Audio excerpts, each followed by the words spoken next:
வணக்கம் நேர்களே, நான் உங்கள் ஆஸ்ட்ரோ பூர்ணா. இன்னைக்கு நாம பார்க்கக்கூடிய பதிவு பிப்ரவரி மாத பலன்கள்.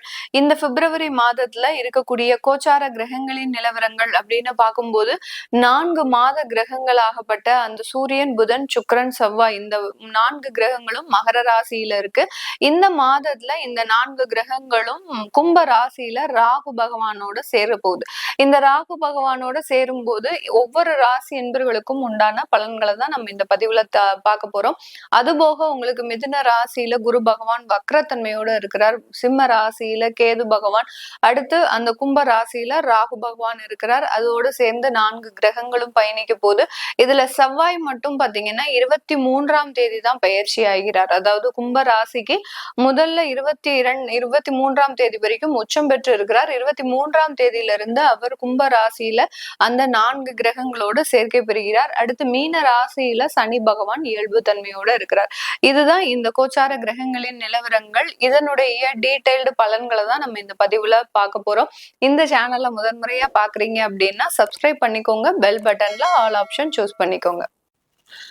துலாம் ராசி என்பர்கள் காலபுருஷனுக்கு 7ஆம் இடம் அப்படின்னு சொல்லக்கூடிய அந்த துலாம் ராசி என்பர்கள் சர ராசி அப்படின்னு கூட சொல்லலாம். சரம் அப்படின்னாலே பாத்தீங்கன்னா அடுத்தடுத்த வேலையை செஞ்சுக்கிட்டே கண்டினியூஸா ஏதாவது ஒரு விஷயத்தை பத்தி யோசிச்சுக்கிட்டே இருக்கக்கூடியவர்கள் இந்த சர ராசி என்பர்கள். ஒரு வேலையை செய்வாங்க, அடுத்து திரும்ப வேற, அடுத்தது இப்படி அடுத்தடுத்த ஒரு வளர்ச்சியை நோக்கி நகலக்கூடியவர்கள் இந்த துலாம் ராசி என்பர்கள். எல்லா இடத்துலயும் ரொம்ப ஸ்மார்ட்டாக இருந்து வீட்டுல பாத்தீங்கன்னா ஒரு பொருள் எடுத்தா எந்த இடத்துல இருந்து எடுத்தோம், எந்த இடத்துல வைக்கணும் அப்படின்ற ஒரு ஞாபக மறதி அப்படின்றது இந்த ராசி என்பவர்களுக்கு அதிகப்படியாக இருக்கக்கூடிய ஒரு அமைப்பு அப்படின்றது இருக்கு.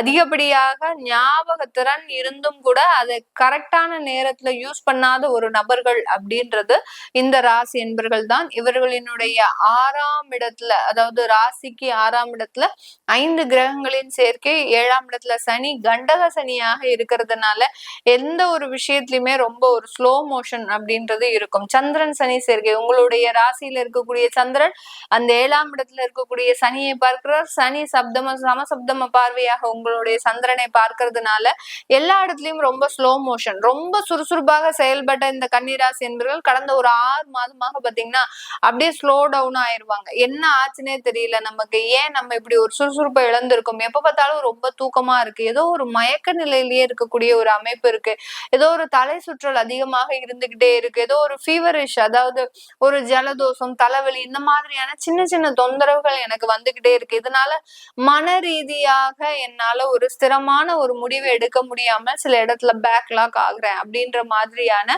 ஒரு அமைப்புகள் எல்லாமே கடந்த ஒரு 6 மாதங்களுக்கு மேலாக இந்த கன்னிராசி என்பர்களுக்கு இருக்கு. இந்த சந்திரன் சனி சேர்க்கை அப்படின்றது புணர்வு தோஷத்தை கொடுக்கக்கூடிய ஒரு தருணம். இந்த புணர்வு தோஷம் அப்படின்னா என்ன அப்படின்னா, யார் யாருக்கெல்லாம் திருமண ஏற்பாடுகள் பண்றோமோ அந்த இடத்துல திருமணம் நிறுத்தப்படக்கூடிய ஒரு அமைப்பை பெறக்கூடிய ஒரு தோஷம் தான் இந்த புணர்வு தோஷம். ஒரு திருமணம் நிச்சயம் ஆயிடுச்சு அப்படின்னா அந்த இடத்துல இருக்கக்கூடிய அந்த வயதானவர்கள் யாராவது ஒருத்தர் டேக் ஆஃப் ஆயிடுவாங்க. அடுத்து பாத்தீங்கன்னா அந்த திருமணம் திடீர்னு இருந்தாப்புல நின்னு போறதுக்கு உண்டான ஒரு அமைப்புகள் இது எல்லாமே இந்த புணர்வு தோஷம் கொடுக்கும். அப்போ தற்காலிக சூழ்நிலையிலேயே புணர்வு தோஷம் இருக்கு அப்படின்னா ஜாதக ரீதியாக இவர்கள் ஏற்கனவே புணர்வு தோஷத்திலேயே இருக்கிறாங்க அப்படின்னா, சந்திரன் சனி சேர்க்கை, அடுத்து பாத்தீங்கன்னா உங்களுடைய 7ஆம் இடத்துல சனி பகவான், இந்த மாதிரியாகலாம் ஜாதக ரீதியாகவே அந்த புணர்வு இருக்கு அப்படின்ற பட்சத்துல எதுவுமே நடந்திருக்காது. இந்த கன்னிராசி என்பர்களுக்கு இது வரைக்கும் நம்ம சொன்ன பலன்கள்ல நல்ல நல்ல பலன்கள், 2026 பலன்கள், அடுத்து பாத்தீங்கன்னா மாத பலன்கள், பயிற்சி பலன்கள், இது எதுவுமே நடந்திருக்காது. இதெல்லாம் ஏன் நடக்குது? இந்த மாதிரியான புணர்வு தோஷம் இருக்கிறதுனால உங்களுக்கு இந்த மாதிரியான சில தடைகளை அந்த புணர்வு தோஷம் கொடுத்துக்கிட்டே இருக்கும். திருமணம் ஆயாச்சு, குழந்தை பெறதுல பெரிய சிக்கல், அந்த குழந்தை பெறதுனால இவர்களுக்கு மிக பெரிய அளவுக்கு ஒரு நன்மைகள் இருக்காது. இப்படி எல்லாம், ஏன்னா சனி பகவான் 5ஆம் இடத்திற்கு சொந்தக்காரர். இந்த கன்னிராசி என்பர்களுக்கு பூர்வ புண்ணிய ஸ்தானத்திற்கு சொந்தக்காரர் அப்படின்றதுனால அந்த குழந்தைகள்னால பிரச்சனை, குழந்தை பிறந்ததுக்கு அப்புறம் பிரச்சனை, அடுத்து பாத்தீங்கன்னா குழந்தைகளினுடைய வளர்ச்சியில பிரச்சனை, இப்படி அடுத்தடுத்த சில தடைகளையும் கொடுக்கக்கூடிய ஒரு தருணம். அதனால அதற்கு என்னென்ன மாதிரியான சில தெய்வ வழிபாட்டை பண்ணுனீங்க அப்படின்னா உங்களுடைய லைஃப் டைம் ஃபுல்லா என்ன மாதிரியான நல்ல மாற்றங்கள் ஏற்படும் அப்படின்றத நீங்க உங்களுடைய சுய ஜாதகத்தை கன்சல்ட் பண்ணிக்கிறது நல்லது. இந்த கன்னி ராசி என்பவர்களுக்கு இந்த காலகட்டம் நல்ல வேலை வாய்ப்புகள் கிடைக்க போகுது. யார் யாரெல்லாம் வேலையில் இருந்தவங்களோ அவங்களுக்கு எல்லாருக்குமே இந்த மாதத்துல அப்பாயின்மெண்ட் ஆர்டர் உறுதி. யார் யாருக்கெல்லாம் 6 மாசத்துக்கு மேலாக வேலை இல்லையோ, இல்ல போன மாசம் விட்டுருந்தீங்கன்னா கூட இந்த மாசம் உங்களுக்கு வேலை மாற்றம் அப்படின்றது கண்டிப்பாக இருக்கக்கூடிய ஒரு தருணமாக இருக்கும். இதனால நல்ல ஒரு உயர்வுகள் அப்படின்றது கண்டிப்பாக கிடைக்கும். ஒரு உயர் பதவிகளை நோக்கி நீங்க மாற்றம் செய்யறீங்க அப்படின்னா சூப்பரா இருக்கும்.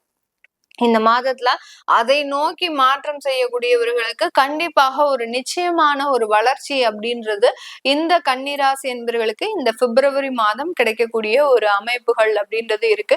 தொழில் ரீதியான விஷயம் அப்படின்னு பார்க்கும்போது 10ஆம் இடத்துல குரு பகவான் வக்கர தன்மையோட இருக்கிறார். அதனால அந்த தொழில்ல புது புது டெக்னாலஜி டெவலப்மெண்ட் கொண்டு வந்துகிட்டே இருப்பீங்க. இப்ப பாத்தீங்கன்னா ஒரு மளிகை கடையே வச்சிருக்கிறீங்க இந்த கன்னிராசி என்பவர்கள், ஒரு மளிகை கடையோ இல்ல ஏதோ ஒரு ஷாப், ரீட்டைல் ஷாப் ஏதோ வச்சிருக்கிறீங்க அப்படின்னா அதற்குண்டான சாஃப்ட்வேர் ஆப்பை நீங்க டெவலப் பண்ணக்கூடிய ஒரு டைமாக இருக்கும். அதே மாதிரி பாத்தீங்கன்னா அந்த ஒரு சாஃப்ட்வேர் ஆப் இப்போ அமேசான், பிளிப்கார்ட் இந்த மாதிரிலாம் இருக்கும். அதே மாதிரியாக உங்களுக்கு காமர்ஸ் மூலமாக உங்களுடைய ப்ராடக்டை டெவலப் பண்றதுக்கு உண்டான சில ஆப் எல்லாம் நீங்க டெவலப் பண்றதுக்கு உண்டான ஒரு நேரமாக தான் இந்த கன்னிராசி என்பவர்களுக்கு இருக்க போகுது. அதனால அந்த டெக்னாலஜி டெவலப்மெண்ட் அப்படின்றது இந்த மாதம் இந்த தொழில் செய்யறவங்களுக்கு இருக்கக்கூடிய ஒரு முக்கிய திருப்பு முனையாக இருக்க போகுது. தொழில்ல இருக்கக்கூடிய வருமான தடைகள் எல்லாமே இந்த மாதத்துல இருந்து நிவர்த்தியாக கூடிய ஒரு நேரம். அந்த வருமான தடைகள் எல்லாமே கடன்களை அடைக்கிறதுக்கு உண்டான ஒரு டைமாக இருக்க போகுது. என்னதான் நீங்க தொழில் செஞ்சாலும் வெளியில கடன்காரனாகவே இருக்கிறீங்க. வெளி உலகத்திற்கு பாத்தீங்கன்னா எப்போதுமே ஒரு கடன் வாங்கி சம்பாதிக்கக்கூடிய ஒரு நபராக தான் இருக்கிறீங்க. இதனால குடும்பத்துல ஒரு அவமானப்படக்கூடிய ஒரு சூழ்நிலை, குடும்பத்துல இருக்கக்கூடிய நபர்கள் உங்களை அசிங்கப்படுத்துவதற்குண்டான ஒரு நேரம். என்ன தொழில் செய்றீங்க, எல்லா இடத்துலயும் கடன் தான் வாங்கி வச்சிருக்கிறீங்க அப்படின்ற மாதிரியாக உங்களை உதாசீனப்படுத்தக்கூடிய ஒரு அமைப்புகள்லாம் இருக்கு. அதனால அந்த கடனை கொஞ்சம் குறைக்கிறதுக்குண்டான சில வழிகளை தேடுவதற்குண்டான ஒரு நேரம் தான் இந்த பிப்ரவரி மாதம். இந்த கன்னி ராசி என்பவர்களுக்கு உடல் நலன்ல ரொம்ப கேர்ஃபுல்லா இருந்துக்கோங்க. சில விஷயங்கள்ல யோகா பண்ணணும், உடற்பயிற்சிகள் பண்ணணும். இதெல்லாம் செஞ்சீங்க அப்படின்னா மனநிலைகள் ஒரு தெளிவான ஒரு சூழ்நிலையோடு இயங்கக்கூடிய ஒரு நேரமாக தான் இந்த பிப்ரவரி மாதம் இருக்க போது.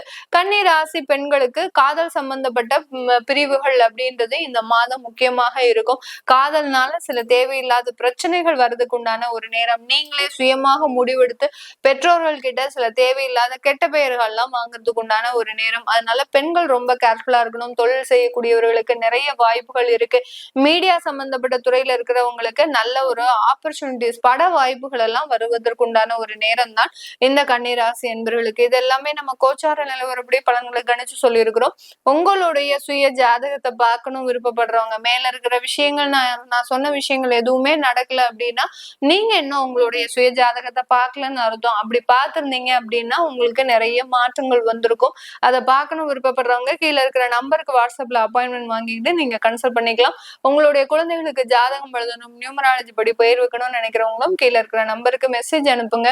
அதற்குண்டான தகவல்கள் தெரிய வரும். உங்களிடமிருந்து விடைபெறுவது உங்கள் ஆஸ்ட்ரோ பூர்ணா. நன்றி, வணக்கம்.